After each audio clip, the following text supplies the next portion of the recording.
You have a completely different person now who is trying to Conrad finish a still job he never started, right? I had a $200 credit, so it came back. So you're saying he was going to finish your car for just $200? Well, Conrad told me that if it was going to cost a little bit more, he would pay it? He would take care of the difference. That's very nice. Yeah. And they're not getting any money for this. Is that fair? I think so. Considering the car was gone for 2 months and it was only supposed to be down there. But that was beyond his control. He was told by the mechanic that he can get it done within the time frame that he told you. He can't help it if that changes. Can I come in for a second? Yeah. When he gave me the timeline for painting the car, he told me, he says, well, she bought really good paint, so let's wait a month and make sure that it's really good and hard. That way, before I go do my job, it's good. That's why I told her, let's wait a month. And you had told her that when you were in Mexico? No. This he is did why I not told her, tell me that. let's wait a month.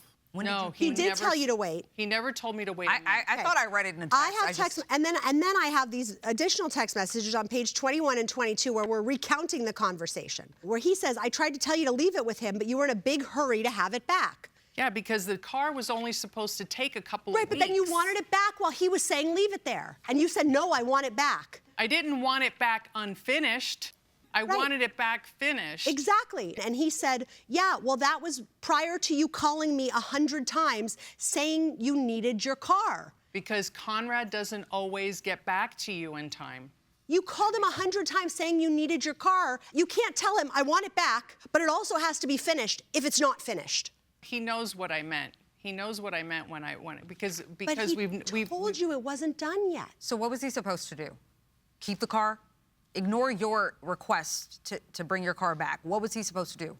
I want my car back finished. No, but it wasn't going to happen. He said it's got to stay here longer. Yeah. So what was he supposed to do at that point?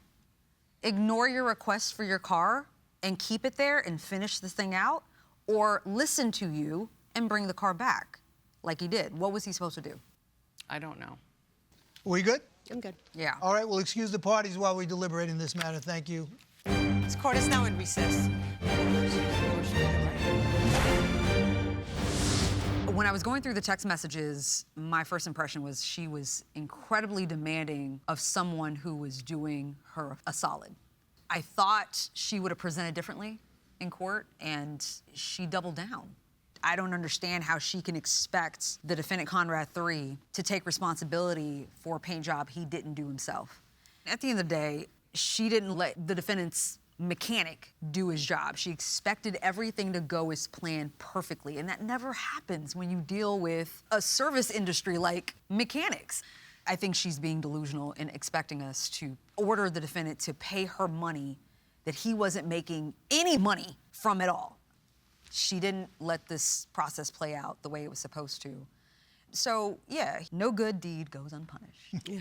She, in essence, was paying them to go to a subcontractor, even though they didn't receive any benefit. Yeah. But your point about the not letting the process play out, that solves the case for me. She was getting a paint job for less than half the price that she had been quoted.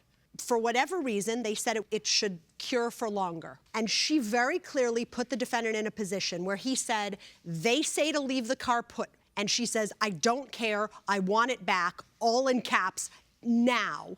What choice does the defendant have at that point? She entrusted the defendant to use his best judgment to take it somewhere and get the paint job done. And then she didn't trust his judgment to leave it there when they were told to leave it there. Yeah. She stopped the process in the middle and didn't allow it to play out and is now unhappy with the result. I don't think there is any legal basis whatsoever to hold the defendants accountable for what happened. She agreed that they were doing it as a favor, and I think she was just unilaterally imposing obligations on them, and they're getting sandbagged here.